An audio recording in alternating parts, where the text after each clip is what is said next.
Welcome back. It's your boy Fresh. And I'm Mary, and we are a Co-ople of Nerds. And for our opening week review, we are going to be reviewing Atelier Ryza 2, Lost Legend and the Secret Fairy. But before we begin, don't forget to give us a like, a subscribe, and follow us on Facebook and Twitter.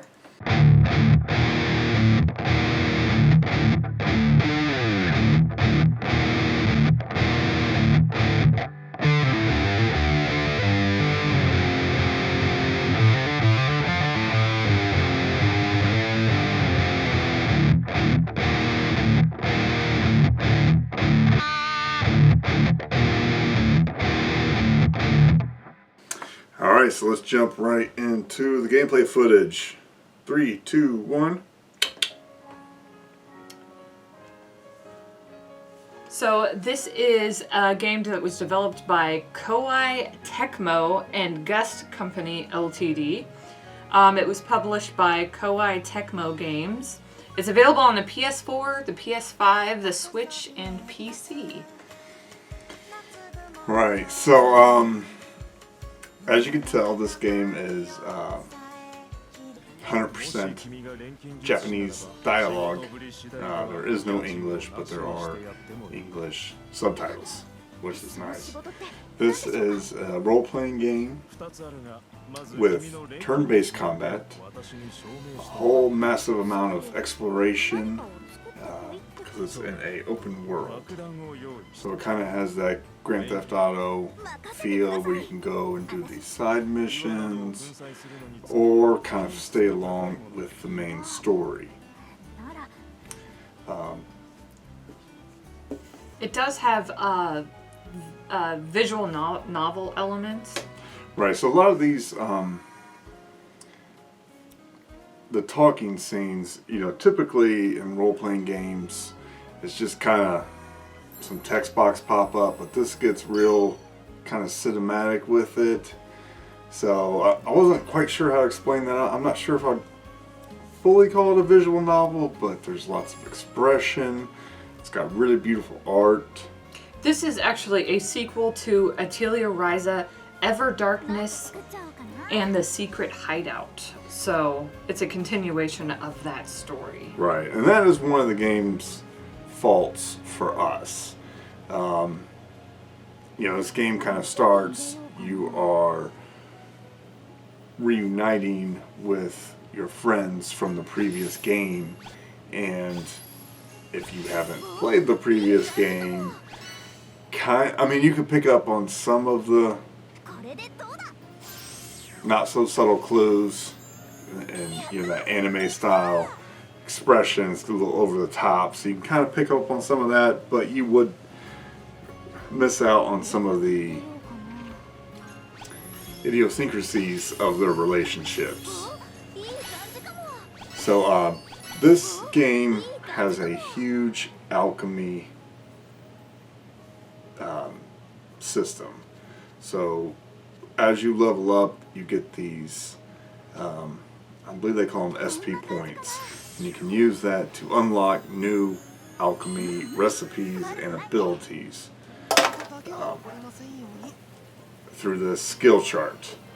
And coincide with that, there's a huge section of just resource gathering and management. So you're always building new things. You need to constantly gather new resources to build those. And that can be a little, that's going to rub some people the wrong way because there's a lot of it, kind of constantly doing that. One other nice thing about this game is you can change character in the middle of the battle. And I didn't do it in this exact example, but you can see ZL and ZR will change the character. Right now I'm just kind of fighting domestic animal. So I'm kind of like fantasy rams. Yes, a horned sheep. So you think that'd just be a ram, but yeah, who knows? Maybe in this world the sheep got the horns. They're definitely different. But they're cute.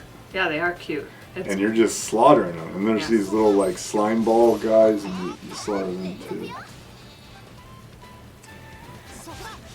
And I need to work on my defense time. And there's a special move right there to finish that guy off. Get the little semi-pervy Japanese cutscene. But it also is very helpful in this game with the alchemy-based skill chart that you are able to. It's very self-explanatory as to what you need. So it's not this big mystery of, okay, well, what do I need in order to make the right potion or the right combination to make this the best bomb or whatever. Everything that you need is laid out for you and explained to you, which is extremely helpful because there's a lot of games that they might be alchemy based and it's a complete guessing game. Right, yeah. And one thing I also really liked about this is you can sort of auto do the alchemy.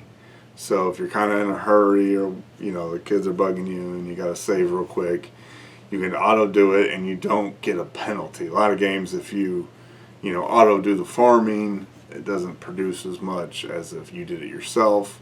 So I really enjoyed that. So we put all of our games into one of three categories. Play means it hits the console as often as possible. Display means you leave it on the shelf for when the urge strikes.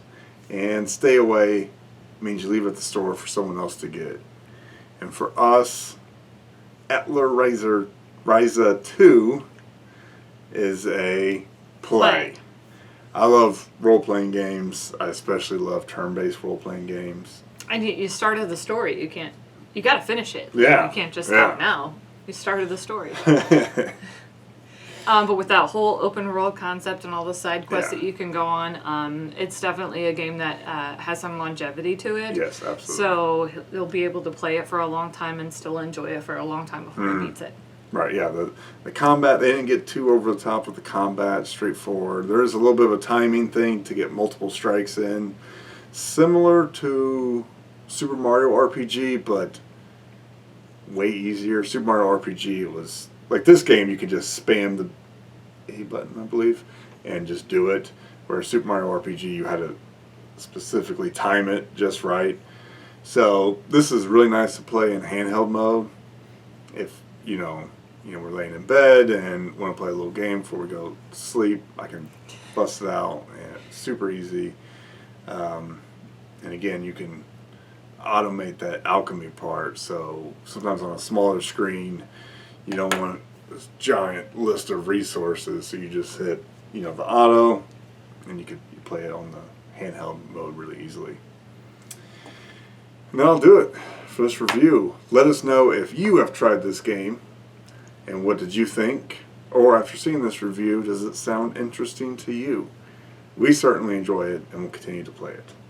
And we'll see you next time. Thanks, everyone. Bye-bye. Bye.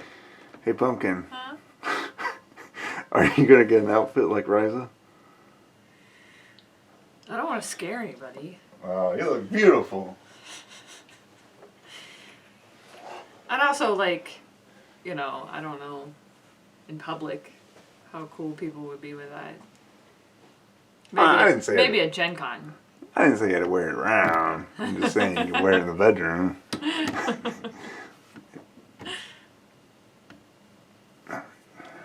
If it's comfortable, I don't mind wearing it around the house.